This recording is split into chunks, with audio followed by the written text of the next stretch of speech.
হযরতে ফারুক আযম আল্লাহকে ভয় করেছিলেন। ফারুক আযম আল্লাহকে ভয় করেছিলেন। কেমন? অর্ধেক পৃথিবীর খলিফা হয়েছেন হযরতে ফারুক আযম। রাত্রিরে না ঘুমিয়ে এলাকা ঘুরে বেড়ায়। এ না জওয়ানেরা, না আগে ফোর্স আছে, না পিছনে ফোর্স আছে, না বডিগার্ড রয়েছে, কিছুই নাই। রাতের বেলা ঘুরে বেড়ায়। খাদেম জিজ্ঞাসা করে, হুজুর আপনি দিনের বেলা আপনি রাজকাজ করে, মানুষের কত সমস্যা, বিচার টিচার, পৃথিবীর দেশের রাজাদের সঙ্গে বিভিন্ন সোলে যোগাযোগ, অনেক কিছু কাজে ব্যস্ত থাকে। আবার রাতের বেলা আপনি আরামের ঘুম না ঘুমিয়ে এইভাবে ঘুরে আপনার প্রজাদের খোঁজ খবর না। হুজুর আপনি কি একটু আরাম নেবেন না? হযরত ওমর ফারুক বলেছিলেন, এ আমার সাথী, আল্লাহ আমাকে এত বড় জিম্মা দিয়েছে, ওই ভারী আমার কাঁধে নিয়ে ওমরের ঘুমার হয় না। ওমরের শুধু মনে পড়ে আমার রাজত্ব চলাকালীন যদি আল্লাহর বান্দা তো অনেক দূরের ব্যাপার, কোনো অবালা পশুও যদি ক্ষুধার্ত না খেয়ে মারা যায়, না জানি আল্লাহ উমর আমাকে যদি ধরে আমি কি জবাবটা দেব? ভয় কাকে বলে দেখুন। আসেন পরিবর্তন হন, আল্লাহর উপরে ভরসা করেন। আমাদের আল্লাহ ছাড়া, আমাদের নবী ছাড়া দ্বিতীয় কেউ নাই, তাই আল্লাহর উপরে ভরসা করে। এবং নবী পাক জানিয়ে দিয়েছে, এ আমার উম্মতিরা, তোমরা কুরাইশের নেতৃত্ব মানো। মনে রাখবে, কুরাইশের নেতৃত্ব মানো, কুরাইশ খানদানের অনুকরণ করে চলো, তাদের নেতৃত্ব মেনে নাও, আল্লাহকে ভয় করো। মনে রেখে দিও, আমাদেরকে মিটাতে যুগে যুগে অনেকেই চেয়েছে। ফেরাউনও চেয়েছিল বনি ইসরায়েলকে মিটিয়ে দেবে। আমার আল্লাহ বনি ইসরায়েলের জন্য মুসা নবীকে পাঠিয়ে দিয়ে নীল নদের রাস্তা করিয়ে বনি ইসরায়েলকে পার করিয়ে ফেরাউনকে ডুবিয়ে মেরেছে। এ যুবকেরা, যুগে যুগে আমাদেরকে মারার জন্য, মিটাবার জন্য অনেকে চেষ্টা করেছে, কিন্তু আমার আল্লাহ যুগে বিভিন্ন ভাবে আমাদের ঘরে আল্লাহ পাক সাহায্য করেছে। তাই মনে রেখে দিও, ভয় একমাত্র খাবেন আল্লাহকে, অন্য কাউকে নয়। ভয় খাবেন কাকে? জোরে বলুন, কাকে? জোরে বলুন, শাহাদত আগুন তুলে বলুন, কাকে? আল্লাহ যারা, অন্য কাউকে ভয় করবেন না। কেন? আমার আল্লাহ তিনি, যিনি মরাকে জিন্দা করতে পারে, জিন্দাকে মৃত্যু দেয়। এ যুবকেরা, আল্লাহকে ভয় করলে কি লাভ হয় শুনে রেখে দাও। প্রথমে কোরআনে আল্লাহ জানিয়ে দিলে, ওয়ালিমান খাফা মাকাম রাব্বিহি জান্নাতা, যারা আমি আল্লাহ আমাকে ভয় করবে, আমি আল্লাহ তাদেরকে দুটো জান্নাত দেব। দ্বিতীয় নম্বর হলো, আমি আল্লাহ আমাকে যারা ভয় করবে, এ দুনিয়ার মানুষ শুনে রেখে দাও, আল্লাহর ভয় যার দিলে থাকবে, দুনিয়া সবার অন্তরে আমার আল্লাহ তার ভয় ঢুকিয়ে দেবে। ছোট হুজুর পীর কেবলা রহমাতুল্লাহ আলাইহি আল্লাহকে ভয় করতেন। হুজুরের নামে একটা মিথ্যা খবর ছড়িয়েছিল, এই হুজুরের নামে দিল্লি থেকে ফরমান জারি হয়েছিল, বন্দি করতে হবে। শুনছেন? কিন্তু হুজুর যেখান দিয়েই যায়, যে থানার এলাকায় যায়, সেই থানার লোক রাস্তায় ব্যারিকেড দেয় হুজুরকে ধরবে বলে। কিন্তু হুজুর যখন এসে গাড়ি থামায়, হুজুরকে দেখার সাথে সাথে ব্যারিকেড খুলে দেন। আচ্ছা যান হুজুর, যান হুজুর, যান, জোরে বলুন সুবহানাল্লাহ। এইভাবে হুজুর কন্টিনিউ ঘুরে বেড়াচ্ছে। আর ওপর থেকে শুধু বলছে, এখনো অ্যারেস্ট হয়নি কেন, এখনো বন্দী হয়নি কেন। লাস্টে দিল্লি থেকে পুরো স্পেশাল টিম এসছে ফুরফুরা শরীফ। শোন, পুরো ফুরফুরা ঘিরে ফেলেছে। যে কি এমন ব্যাপার যে ধরতে পারছে না, তার মানে বিরাট বড় ব্যাপার, বিরাট বড় ব্যাপার। পুরো ফোর্স এসছে। ধরবে বলে পুরো পুরো ঘোড়া ঘিরে ফেলেছে। তো ভেতরে একজন খবর দিয়েছে দাদুজানকে যে হুজুর বিশাল ফোর্স এসছে আপনাকে ধরবে বলে। তা হুজুর ফতুই গায়ে দিতেন। তা দাদি জানতে ঘরে বলছেন, কই গো কচির মায়ের, কিছু খাইয়ে দাও, কদিন জেলের হাওয়া খাতে হবে না হবে, মানে কোনো ব্যাপারই নয়, আমি তুমি হলে তো ছুটে রাস্তা পেতাম না। কথা বুঝে আসছে? যারা আল্লাহকে ভয় করে তারা কাউকে ভয় করে না। তো হুজুর যখন বেরোচ্ছে, যারা বড় বড় অফিসার এসেছিল বসেছিল, হুজুরের দিকে যেই নজর পড়েছে সব উঠে দাঁড়াচ্ছে। বলুন সুবহানাল্লাহ, আরো জোরে বলুন। যারা কেউ বাঙালি ছিল না সব ওখানকার থেকে এসে, তারা চেনেও না কোনোদিন। এখন নাই ফটো ফটো বেরিয়েছে, অনেক দূরের লোক অনেক দূরে চলে যাচ্ছে, উঠে দাঁড়াচ্ছে। হুজুর বললেন বাবারা বসো। হুজুর বসলেন। কি হয়েছে? না না কিছু, সেরম কিছু নয়, কথা ঘুরাচ্ছে, সেরম কিছু নয়, আমাদের কাছে একটা ইনফরমেশন ভুল গিয়েছিল, আপনি কিছু মনে করবেন না ডিস্টার্ব করার জন্য, তা আমরা একটা কাগজ আপনাকে তৈরি করে দিচ্ছি, যাতে বাংলার যেখানে ঘুরবেন কোনো অসুবিধে কোনো প্রশাসন যেন না করে। ছোট হুজুর বলেছিলেন বাবা কি কাগজ দেবে, আমার আল্লাহ আমাকে একটা স্টাম্প দিয়ে পাঠিয়েছে, আমি নবীর গোলাম। জোরে বলুন সুবহান। এছাড়া আর কিছু লাগবে না বাবা। তারা বললেন আমাদেরকে ইজাজত দেন। তারপরে একটু টিফিন করতে হয়, খাওয়াতে হয়, এটা অতিথি আপ্যায়ন করার নবীর সুন্নাত, হুজুর করেছিলেন। তারা সব আর চলে গেল। কথা কিছু বুঝতে পারছেন? যাদের অন্তরে আল্লাহর ভয় থাকে তাকে সমাজের কাছে আল্লাহ তার ইজ্জত আদব ভয়কে আল্লাহ ঢুকিয়ে দেয়। আর যাদের দিলে আল্লাহর ভয় থাকে না সবার অন্তর থেকে তার ভয় আল্লাহ তুলে নেয়। আজকে 100 বছর পিছিয়ে যান, যারা আমাদের দরবারে এসে দাঁড়িয়ে থাকতো, মুসলিমদের কাছে এসে দাঁড়িয়ে থাকতো মাথা হ্যাট করে কথা বলার ইজাজতের জন্য, আজকে তারা আমাদেরকে গালিগালাজ করছে, আমার আল্লাহলে গালিগালাজ করছে, আমার ইসলামলে গালিগালাজ করছে। একটাই কারণ, আমাদের অন্তর থেকে ইসলাম আল্লাহর ভয় উঠে গেছে, এজন্য তাদের অন্তরে আমাদের ভয় আল্লাহ তুলে দিয়েছে। তাহলে ভয় কাকে করবেন? জোরে বলুন আল্লাহকে। দুটো জান্নাত পাওয়া যাবে আল্লাহকে ভয় করলে। হযরত ফারুক আযম আল্লাহকে ভয় করেছিলেন। ফারুক আযম আল্লাহকে ভয় করেছিলেন। কেমন? অর্ধেক পৃথিবীর খলিফা হয়েছেন হযরত ফারুক আযম। রাত্রিরে রাত্রিরে না ঘুমিয়ে এলাকা এলাকা এলাকা এলাকা ঘুরে ঘুরে ঘুরে ঘুরে বেড়ায়। এ না জওয়ানেরা, না আগে ফোর্স আছে, না পিছনে ফোর্স আছে, না বডিগার্ড রয়েছে, কিছুই নাই।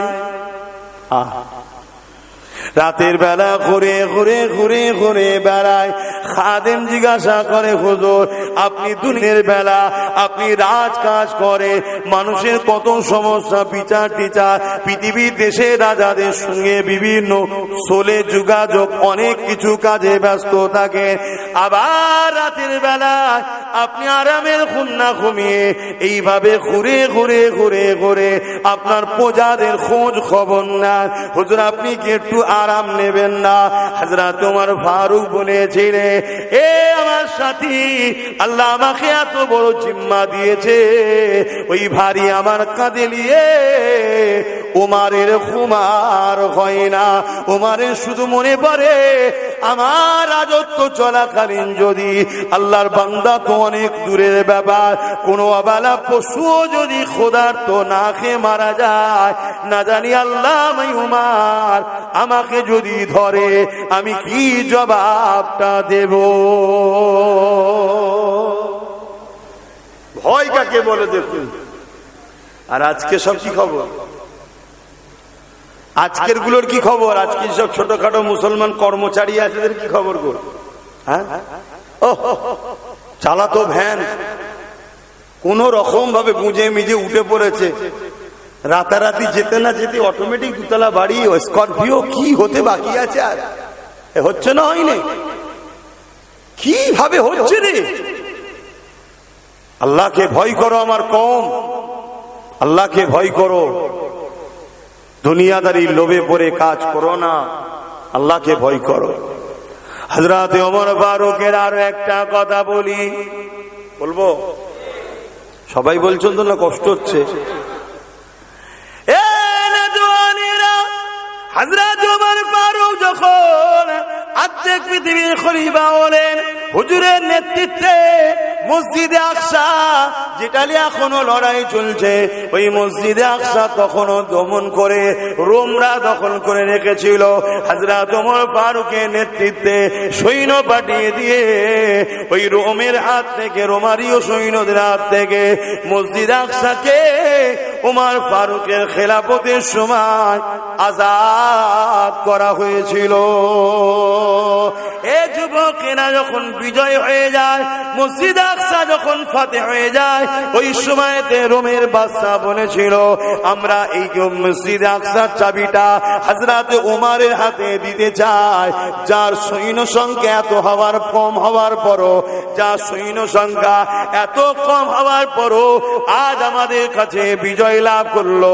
আমরা রোমরা এত শক্তিশালী হওয়ার পরও ওমরের সৈন্যর কাছে হেরে গেলাম। সেই ওমরকে আমরা একটু দেখতে চাই এবং তিনার হাতে মসজিদ আকসার চাবিটা তুলে দিতে চাই।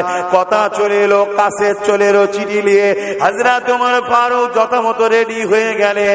হুজুর আমার রেডি হয়ে একটা উট নিয়ে রওনা দিলে, বা একটা ঘোড়া নিয়ে রওনা, উট নিয়ে রওনা দিলে, ওই উটের উপরেতে হযরত ওমর ফারুক উঠে বসলো, আর সাথে একজন মানুষকে নিলেন। এতটা রাস্তা যাবে, একাধিক মানুষকে লাইনে, একটাই মানুষ সফর সাথী নিলে, সেই সফর সাথীর হাতে উটের লাগাম রয়েছে, উট আগিয়ে যাচ্ছে, ওই লাগাম ধরে সাথী মানুষটা গিয়ে যায়। ওমর ফারুক উটের পিঠে বসে রয়েছে। অর্ধেক পৃথিবীর রাজা, অর্ধেক পৃথিবীর আমির, অর্ধেক পৃথিবীর সুলতান বসে রয়েছে উটের পিঠেতে। এমন করে 1 মাইল যাওয়ার পর ওমর ফারুক বললেন, দাঁড় করা উটটা। উটটা দাঁড়িয়ে গেল, উট বসে গেল। ওমর ফারুক উটের পিঠ থেকে নেমে বললেন, নামার পর ওই যে সফরে হেঁটে হেঁটে যাচ্ছিল তাকে বলতে লেগেছে, বাবা তুমি এবারে উটের পিঠে উঠে বসো।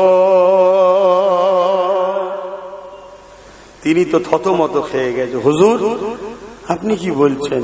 হ্যাঁ বাবা, 1 মাইল তুমি হেঁটেছো, তোমার শরীরে দেখো ঘাম বেরোচ্ছে বাবা, কত কষ্ট হচ্ছে তোমার, তুমি চেপে বসো উঠে, আমি উটের লাগাম ধরে নিয়ে যাব। বলবেন না সুবহানাল্লাহ?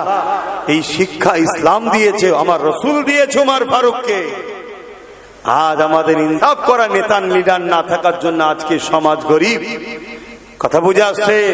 আমার অমুসলিম ভাইরাও দূরে কাছে সোশ্যাল মিডিয়াতে তারাও যদি ভাবে একটা কথা যে 79 বছর দেশ স্বাধীন হয়েছে, আমরা বারবার মুসলমান মুসলমান শুনি, আরে মুসলমান তো কোনোদিন না দেশ চালিয়েছে না রাজ্য চালিয়েছে, এরপরও এখনো আমরা এত গরিব বা বিপদে কেন? এর জন্য দোষী মুসলমান কি করে হলো? কথা বুঝছেন না, বোঝেন না?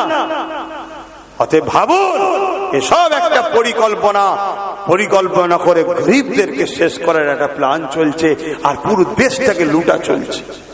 হযরত ওমর ফারুক রাদিয়াল্লাহু তাআলা আনহু তেনাকে বললেন, ওঠো। সে তো উঠতে চাইছিলেন। তখন ওই সময় ওমর ফারুক বলছে, দেখো বাবা, কিয়ামতের দিনে আল্লাহ যদি উমারকে ধরে, উমার তুমি অর্ধেক পৃথিবীর রাজা তো তোমাকে আমি বানিয়েছি, কিন্তু একটা গরিব অসহায় তোমার সফর সাথী, তাকে তুমি এত কষ্ট দিলে।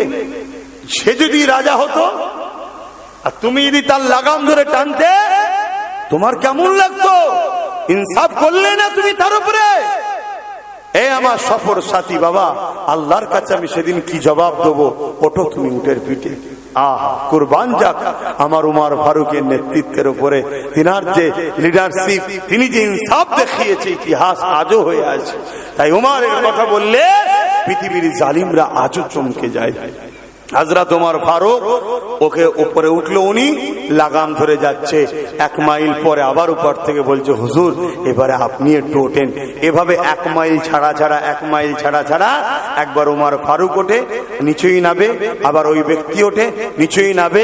এভাবে লাগাম ধরে পালাক্রমে যেতে যেতে যেতে যেতে আল্লাহর মর্জি যখন বাইতুল মুকাদ্দাস আল কুদসে ঢুকছে, জেরুজালেমে মসজিদ আকসার কাছে ঢুকছে, ওই সময় ওমর ফারুকের পালা পড়লো ধরি ধরা, আর গোলামের পালা পড়লো উটের পিঠে ঢুকছে। আর পুরো মসজিদে আকসার ওখানে লাখো লাখো রোমের খ্রিস্টান বাদশা, সেনাপতি, সৈন্য, ভিআইপি পার্সনেরা সব দাঁড়িয়ে আছে। কে আসছে? উমার। যার এই গুটি কতক সৈন্যর কাছে আমরা রোমরা হেরে গেলাম। পৃথিবী আজ যেমন আমেরিকা দাদা, তখন রোম ছিল পৃথিবীর সুপার পাওয়ার। দেখতার জন্য দাঁড়িয়ে আছে আর চাবিটা হুজুরের হাতে দেবে। আর ওই উট তখন আসছে, উটের পিঠে গোলাম বসে আছে আর উমার ফারুক হাতে লাগাম। শুনছেন? এইভাবে ঢুকছে, সবাই ঘোড়ার পিঠে যে আছে, উটের পিঠে যে আছে তাকে ইস্তেকবাল করছে, তার জন্য জয়গান গাচ্ছে, তাকে যত সম্মান ভাবছে ওইটাই উমার। এখন তো ফটোর দুনিয়া, তখন তো ফটো ছিল না রে বাবা। তখন আগে যারা যুদ্ধ করতে গিয়েছিলেন, যারা বিজয় করেছে, সেই সকল সাহাবারা এসে বলছে ওটা আমাদের শাহিনশাহ নয়, ওটা আমাদের খলিফা নয়, ওটা আমাদের হযরত ওমর নয়। তাহলে কে?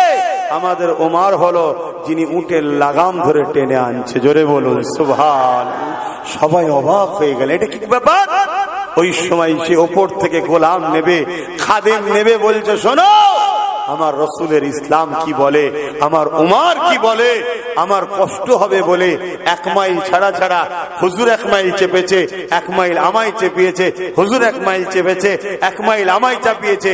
এভাবে আজকে পালাক্রমে আমার পালা পড়েছে। হুজুর তো বলতে পারতো বাবা ঠিক আছে এই 2 মাইলটা আমি চলে যাই, না, ইনসাফ দেখিয়েছে 1 মাইল ছাড়া ছাড়া তোর যখন পালা তুই ওঠ, তুই বস। এই কথা শুনে পুরো খ্রিস্টান সাম্রাজ্যের সবাই ইনকিলাব ভবনী দিয়ে আওয়াজ তুললো যে উমার এত ইনসাফ করতে জানে। আমরা ঘোষণা দিচ্ছি আমরা রোমরাও উমারের নেতৃত্বে তার ছায়াতলেই থাকতে চাই। জোরে বলুন সুবহানাল্লাহ, আরো জোরে বলুন সুবহানাল্লাহ।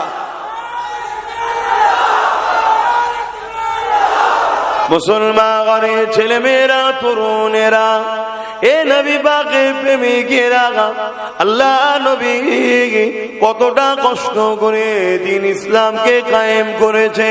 আল্লাহ নবীর জীবনে এমনও দিন গেছে আল্লাহ নবীকে মক্কার মুশরিক জালিমেরা শহীদ করে দিবার জন্য খুঁজছে। আমার নবী পাহাড়ে চলে গেছে, গাছের পাতা ফলমূল খেয়ে জীবন ধারণ করে।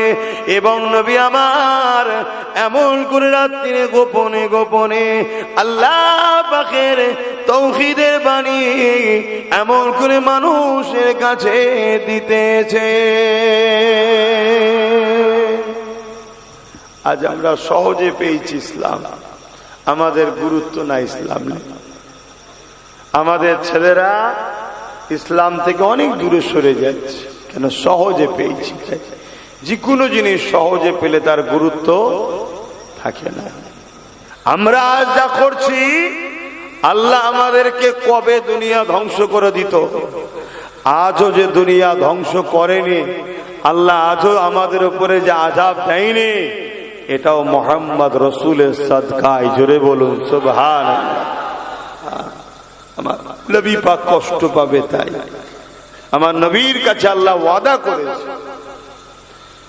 আল্লাহ নবী একদিন কাবা শরীফ তওয়াফ করছিলেন। নবী আমার কাবা শরীফ তওয়াফ করতে করতে কাবার সামনে নবী আমার সিজদায় পড়ে যে কাঁদেন।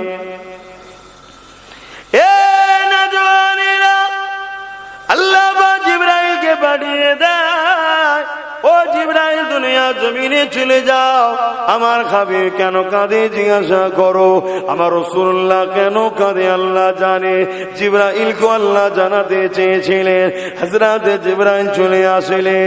এ যুবকেরা, তরুণেরা, বাপেরা আমার রাসূলুল্লাহকে সালাম দিয়ে বলতে লাগলে, ইয়া রাসূলুল্লাহ, হাবিবাল্লাহ, হুজুর আপনি কেন কাঁদেন? আল্লাহ পাক জিজ্ঞাসা করেছে, আমার আল্লাহ পাক জানতে চেয়েছে। আল্লাহ নবী বলেছিলেন, জিবরাইল আমি কেন কাঁদি আল্লাহ জানে, তবে জিবরাইল তোমাকে যখন জানাতে চেয়েছে শোনো, তোমার মাধ্যমে যখন আল্লাহ জানতে চেয়েছে শোনো, তোমার মাধ্যমে যখন আল্লাহ পাক তোমাকেও শোনাতে চেয়েছে। এ জিবরাইল আমি যখনই কেঁদেছি ওই কান্নাটা আমার গুনাহগার উম্মত উম্মতীদের জন্য কেঁদেছি। এ জিবরাইল রে, আমার জীবনে এমনও দিন গেছে, আমার সংসারে এমনও দিন গেছে জিবরাইল তার জন্য কখনো আমি কাঁদি না। আমি যখনই কেঁদেছি আমার উম্মত উম্মতির জন্য কেঁদেছি। আজ কাবার শরীফ তওয়াফ করতে করতে মনে পড়ে যায় অন্য অন্য নবীর উম্মত উম্মতিরা তাদের নবীর কথা অমান্য করার দরুন আল্লাহ পাক তাদের উপরে আযাব দিয়ে গজব দিয়ে শেষ করে দিয়েছে। যেমন আদ জাতিকে শেষ করে দিয়েছে, সামুদ জাতিকে শেষ করে দিয়েছে। এ জিবরাইল রে, আমার উম্মত উম্মতিরা আমি রাসূলুল্লাহ আমার কথা ঠিক মতো শুনবে না। আল্লাহ পাক যদি নারাজ হয়ে যে তাদের উপরে আযাব গজব দিয়ে তাদেরকে শেষ করে দেয়, এই জন্য আমি রাসূলুল্লাহ কাঁদতেছি আল্লাহ যেন আমার উম্মত উম্মতির উপরে আযাব গজব দিয়ে তাদেরকে শেষ না করে দেয়।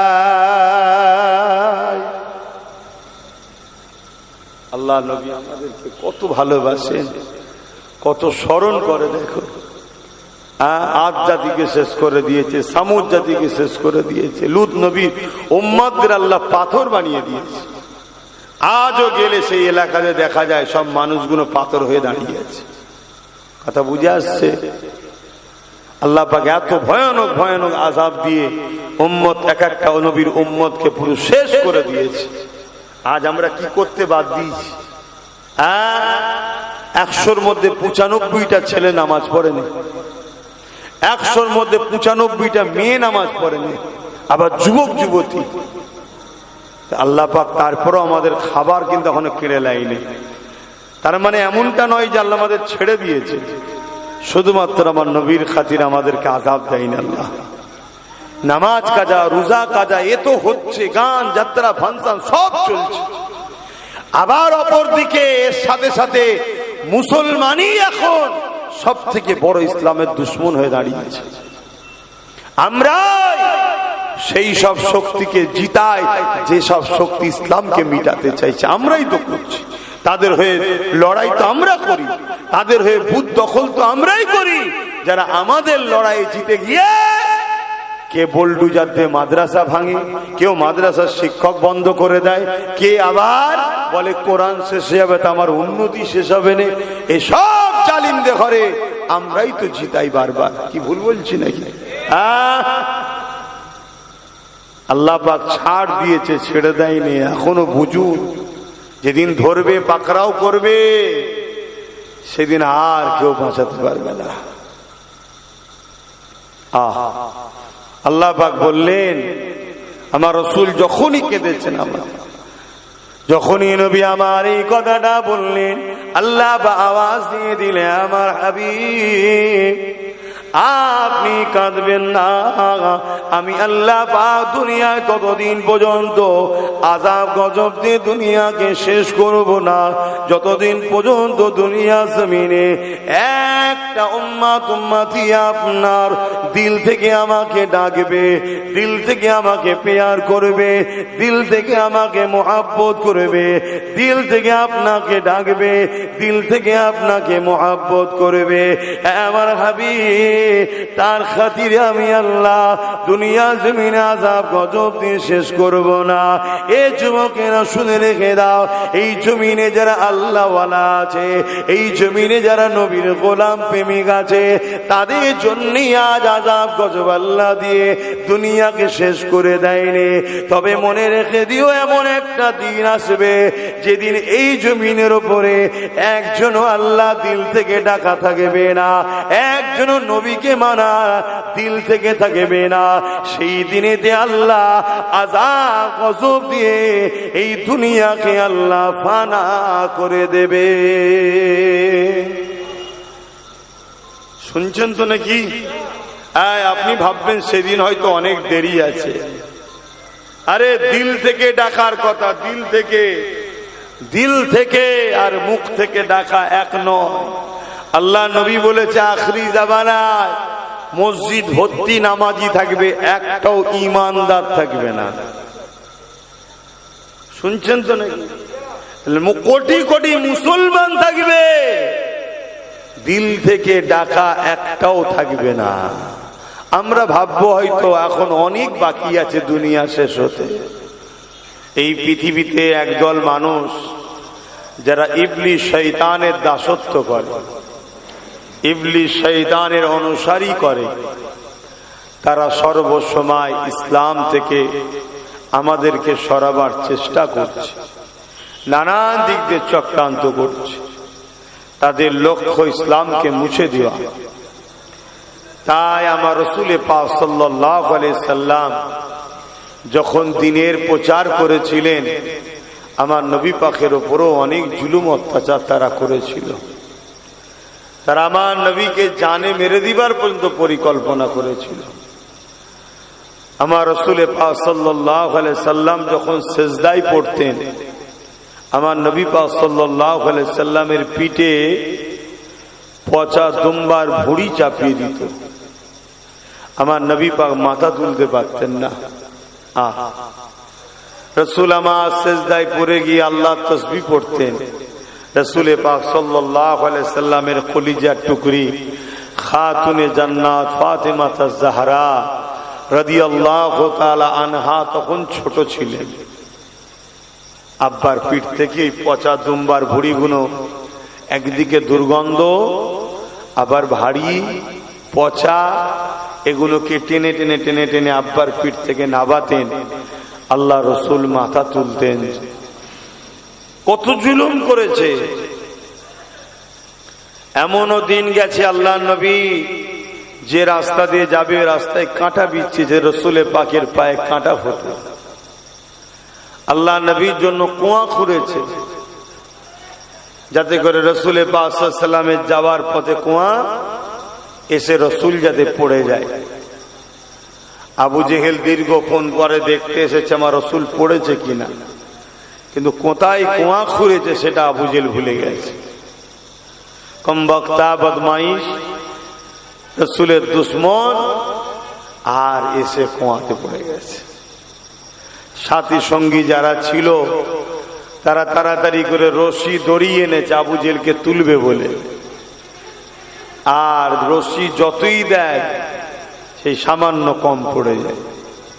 আবার রশি জুড়েছে, আবার দিয়েছে, আবার সামান্য কম পড়েছে। আরো রশি নিয়েছে, আবার জুড়েছে, আবার কম পড়েছে। আবু জেহেলের অ্যাকচুয়ালি নাম ছিল আবুল হাকাম, জ্ঞানীর পিতা ছিল। আমার রসুলকে না মানার জন্য, চিনতে না পারার জন্য, ও জ্ঞানের তার কোনো দাম নেই, এজন্য জাহেলের পিতা হয়ে গেছে, মূর্খের পিতা আবু জেহেল। আবু জেহেল নিচু থেকে বলছে, হারা তোরা কি বুঝতে পারছিস না, দুনিয়া সব রশি যদি নিয়েছিস তাও একটুখানি কি কম পড়বে। কেন? এই কুয়া থেকে আমাকে যদি কেউ তুলতে পারে, একজনই পারবে, ডাক মোহাম্মদ রসুলকে ডাক। জোরে বলুন সুবহান। আবু জেহেলের চেলারা আমার নবীর কাছে গেলেন। আল্লাহ নবী এসে বলছেন, চাচা আপনি গর্তই পড়ে আছেন কেন, এখানে কি ব্যাপার আপনার? আবু জেহেল তো বলতে চাইছে না, বদমাইশ তো হুজুরের জন্য করেছে, বলতে চাইছে। আবু জেহেল ওই সময় আমার রসুলের পাককে বলছেন, ভাইপো মোহাম্মদ তুমি যদি আমায় তোলো আমি কলেমা পড়ে নেব, আমি কলেমা পড়ে নেব। আল্লাহ নবী হাত বাড়ালো, আবু জেহেল হাত পেয়ে গেল। জোরে বলুন সুবহান। আল্লাহ জমিনকে বললেন ওপর দিকে তুলে দে, ওপর দিকে উঠে গেল। আমার রাসূল পাক সাল্লাল্লাহু আলাইহি ওয়াসাল্লাম হাত বাড়ালে আবু জেহেল হাত পেয়ে গেল। তো ভাইয়ের আমার, কত দিক দিয়ে আমার নবীকে কষ্ট দিয়েছে। আল্লাহ নবী মক্কার মানুষকে যখন দ্বীনের মেসেজ দিচ্ছে, বাবারা তোমরা এক আল্লাহকে মেনে নাও, বাবারা তোমরা হাতে তৈরি করা লাত উজ্জা হুবলের উপাসনা করো না, তোমরা তোমাদের রব, তোমাদের স্রষ্টা আল্লাহকে মেনে নাও। এই সময় মক্কার জালিমেরা তারা আমার রাসূলুল্লাহকে মানতে চাইনি, উপরন্তু আল্লাহ নবীকে নানান দিক দিয়ে কষ্ট দিতে লেগেছে। একদিন কাবা শরীফের সামনে আল্লাহ রসুল ইসলাম নাই, তাওহীদ কলেমার প্রচার করছে। আবু জেহেল এসে আমার নবী পাকের গায়ে হাত পর্যন্ত তুলে দিল। নাউজুবিল্লাহ বলেন। আল্লাহু আকবার।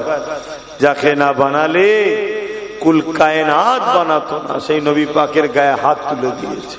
তাহলে হক কথা বললে যদি গায়ে হাত কেউ তোলে, এতে দুঃখ পাবার তো কিছু নেই। আমার রাসূলুল্লাহর গায়ে হাত উঠে গেছে। এ না জওয়ানেরা, আল্লাহ নবী মনে দুঃখে কষ্টে, নবী আমার চোখের পানি ফেলতে ফেলতে হুজরা মোবারকে চলে আসলেন।